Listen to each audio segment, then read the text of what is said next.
Salut à toi, salut ma belle, j'espère que tu vas bien. Je t'ai parlé l'autre fois de ma chambre et j'avais envie de t'en parler un peu plus et particulièrement un petit peu de comment ce projet est venu en fait au sein de mon couple. Euh, voilà, parce que d'avoir moi un projet avec ma chambre c'est une chose, mais voilà, je vis en couple donc mes décisions ont une implication sur ma vie bien sûr, mais sur la vie de mon conjoint et de mes enfants aussi. Donc peut-être dans un premier lieu, comment est-ce que mon conjoint il a pris cette décision d'avoir ma chambre. Voilà, déjà il y a un moment, mais vu que maintenant ça fait déjà plus d'une année et demie une année et demie, j'arrive même plus à me rappeler exactement, qu'on a ça, et ben ça me permet d'avoir un peu du recul aussi de ce choix qu'on a fait il y a un moment. Alors, en premier lieu, il faut vraiment que je te le dise, ce choix, c'était mon choix.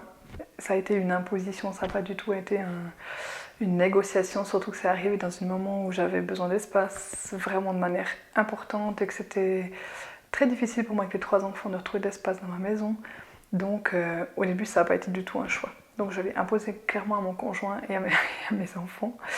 Euh, alors comment mon conjoint il l'a vécu, lui il l'a pris un peu en mode on essaye en fait et puis on regarde ce que ça donne.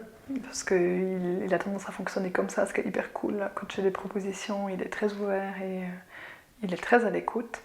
Et toi qui m'écoutes, je sais pas, mais j'ai l'impression que ça c'est un petit aparté, peut-être t'en parles pas mon conjoint, mais je pense que des fois je me demande s'il vient pas d'une autre planète, parce que quand j'écoute les personnes dans mon entourage, j'ai l'impression que leur conjoint c'est pas pareil en fait. C'est plutôt non, je vais pas changer, et non, je vais mettre les pieds au mur, et non, ça va pas m'aller. Ou surtout on change rien parce que tout va bien comme c'est aujourd'hui. Donc, donc c'est cool. Moi je sais pas, il a dû passer. Peut-être qu'il était déjà allé coloniser Mars en premier, avant d'autres personnes qui ont eu cette idée, mais lui il était allé avant et il est revenu, donc c'est un peu différent. Donc quand je fais des propositions, et ben il les prend en fait, ce qui est hyper cool. Et donc du coup, il s'est dit bon ben voilà, faire ça.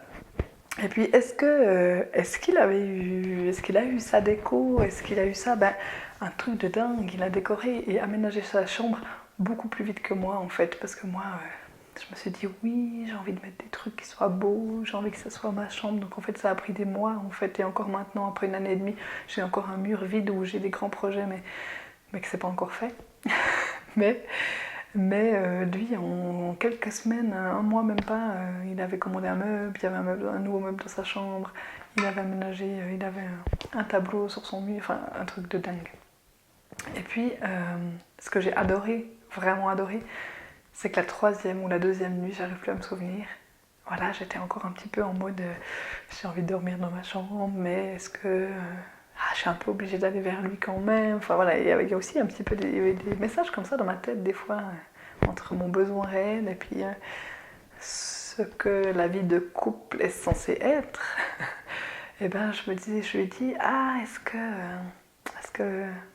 je viens de dormir dans ta chambre ce soir? Et je crois qu'en plus le pire c'était que j'avais vraiment envie. Oui, je me souviens de la troisième nuit, j'avais hyper envie d'aller dormir vers lui. Et là il m'a regardé et il m'a dit non, j'ai envie de dormir seule. Alors là, quand je suis retournée dans ma chambre, il y a vraiment quelque chose qui s'est posé en fait. Je me suis dit waouh, mais en fait c'est mon projet, mais en fait ça répond aussi à ses besoins à lui en fait. C'est moi qui ai un peu imposé ça, c'est moi qui avais envie de ma chambre. Et là la troisième nuit, alors qu'il m'avait dit tu sais Mélanie, tu seras toujours la bienvenue dans ma chambre, parce que moi tu sais les hommes ils aiment plus dormir ensemble. Il y avait aussi des croyances derrière en fait. Les hommes ils ont plus besoin que les femmes de dormir ensemble, tout ça. Des fois les femmes elles ont plus besoin d'indépendance. Et là la troisième nuit il me dit écoute j'ai envie de dormir seule, j'ai besoin de me retrouver seule ce soir. Waouh, ça m'a fait un bien fou en fait. Ça m'a fait un bien fou de me dire c'est pas que mon projet. En fait je réponds à mes besoins, mais je réponds aussi aux siens en fait, parce qu'il n'y a pas que moi qui ai des fois besoin de dormir toute seule dans ma chambre, lui aussi. Et puis la vie de couple où on est toujours obligé de dormir ensemble, finalement ça devient une obligation, mais peut-être pour les deux en fait. Je sais qu'en tant que femme, moi j'ai vraiment des périodes où j'ai besoin d'être seule, mais lui aussi il a besoin. Et du coup, je crois que ça c'est vraiment quelque chose qui m'a vraiment posée et qui m'a confortée en fait dans ce choix-là en fait. d'avoir ce droit-là et puis d'avoir cet espace. Donc oui, sa chambre, il l'a investi, il fait du sport dedans, voilà, petit à petit, comme moi en fait, et on se parle le soir, et on dort où ce soir? T'as envie de dormir seul? T'as pas envie de dormir seul? Tu veux venir chez moi? Tu veux que je vienne chez toi? En fait, c'est un petit peu... on est de nouveau un peu adolescents, c'est cool. On s'invite, on se fait des surprises. Ça donne un peu... Ça repimente en fait. Ça fait bientôt 10 ans qu'on est ensemble, et c'est vrai que... Voilà, c'est une manière de redonner un nouveau souffle aussi au couple, et de réinventer quelque chose de nouveau. Donc je crois que mon conjoint vit plutôt bien. Mes enfants, qui ont dormi pendant presque une année, les trois ensemble, ils étaient assez contents en fait au début de dormir ensemble. Ils ont même bien aimé. Mon petit qui était un peu inquiet à 2 ans, ben, ça l'a sécurisé.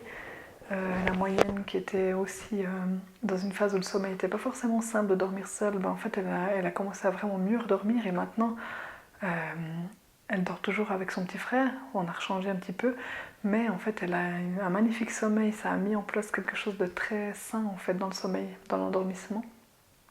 Et puis le grand, je crois que ça lui a aussi appris à bien s'endormir. Il avait des phases où il mettait long à s'endormir, et maintenant il s'endort beaucoup mieux.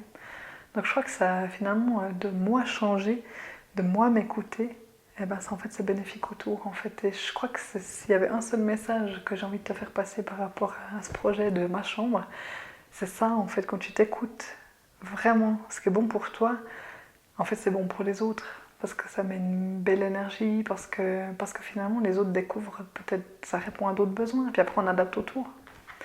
Donc voilà, à moyen long terme, oui, on a chacun le droit d'avoir un espace, et particulièrement toi en tant que maman qui porte la famille, qui porte l'organisation de la famille, qui peut-être travaille. C'est énorme, on est un peu les CEO de notre entreprise de famille en fait. C'est nous les dirigeantes, et puis on a souvent ce rôle-là, qui est un rôle qui est super grand. Donc on est dirigeante, mais en même temps on est actionnaire, puis en même temps on est... on nettoie les toilettes, et puis en même temps, voilà, on a plein de rôles en fait. Et du coup, d'avoir cet espace pour se poser, de pouvoir, waouh, juste se ressourcer, c'est hyper important. Donc c'est hyper important, et c'est bénéfique aussi autour, pas que pour soi-même en fait. Peut-être qu'un jour je te parlerai des risques dans une autre vidéo, peut-être un risque que je vois apparaître sur le moyen long terme. Mais pour l'instant, retiens les bénéfices.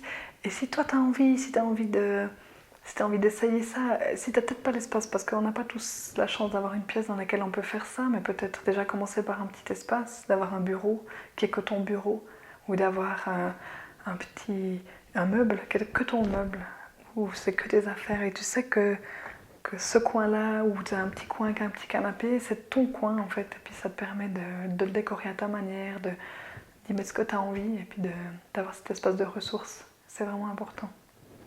Du coup, je te souhaite une belle journée. J'espère que ça t'inspire, et puis j'espère que ça te permet de passer le pas. Peut-être que je l'aurais fait avant si j'avais le courage en fait de le faire avant. Puis je pense que ça m'aurait fait du bien, puis ça m'aurait évité du stress, ça m'aurait évité pas mal de colère. Je suis plus posée aujourd'hui, et j'ai moins de colère en fait. Je rejette moins en fait mon énergie de frustration sur les autres qu'avant. Je te parlerai aussi de la colère dans une autre vidéo. Et du coup, belle journée. Je te souhaite vraiment une belle journée. Et si t'as ta chambre, ben, décore-la. Fais péter. Fais comme t'as envie, c'est trop bien. À bientôt, belle journée.